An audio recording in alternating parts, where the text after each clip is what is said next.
नमस्कार दोस्तों, आप सभी का हमारे मोटिवेशनल स्टोरी चैनल बहुत बहुत स्वागत है। मनुष्य के जीवन में शब्दों की शक्ति जितनी महत्वपूर्ण है, उतनी ही शक्ति चुप रहने में भी होती है।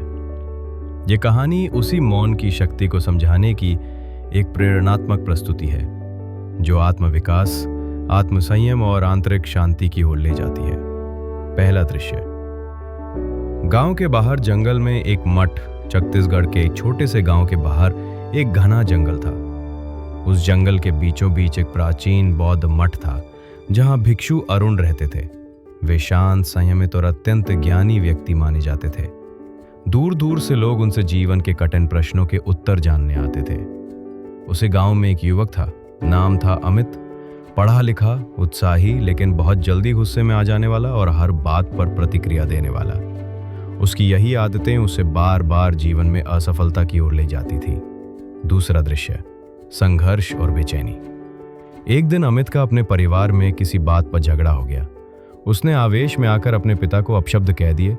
उसकी मां रोने लगी और पिता चुपचाप कमरे से बाहर चले गए। उस रात अमित को नींद नहीं आई। वो खुद से ही लड़ता रहा, क्या मैं सही था? क्यों हर बार मैं बोल जाता हूं जब चुप रहना चाहिए? अगली सुबह वो सीधा उस मठ की ओर चल पड़ा। तीसरा दृश्य। भिक्षु अरुण से भेंट। मठ में प्रवेश करते ही उसकी भेंट भिक्षु अरुण से हुई। उन्होंने शांत स्वर में पूछा, क्या चाहते हो पुत्र? अमित ने सारा घटनाक्रम बताया और बोला, मुझे लगता है मैं बहुत बोलता हूं, गुस्से में, डर में, दुख में। मैं चुप नहीं रह पाता। इसका परिणाम हमेशा बुरा ही होता है। मुझे सिखाइए चुप कैसे रहा जाए।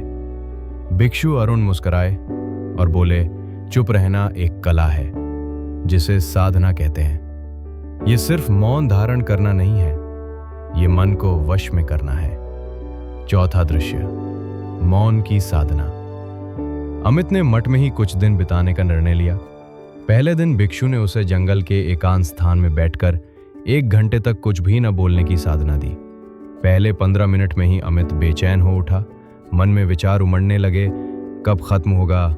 मैं यहाँ क्यों बैठा हूँ? किसी ने देखा तो क्या सोचेगा?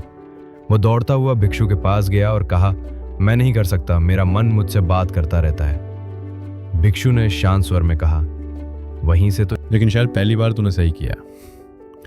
यह अमित के लिए सबसे बड़ी जीत थी। 7वां दृश्य। समाज में परिवर्तन। अमित अब गांव में एक छोटा सा ज्ञान केंद्र चलाने लगा, जहां वो युवाओं को आत्मनियंत्रण, ध्यान और मौन की शक्ति के बारे में सिखाता था।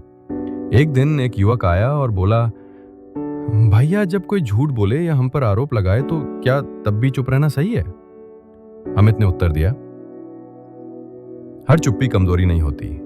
कई बार चुप रहना बुद्धिमत्ता होती है, क्योंकि वो हमें वक्त देता है सोचने का और सामने वाले को खुद से टकराने का।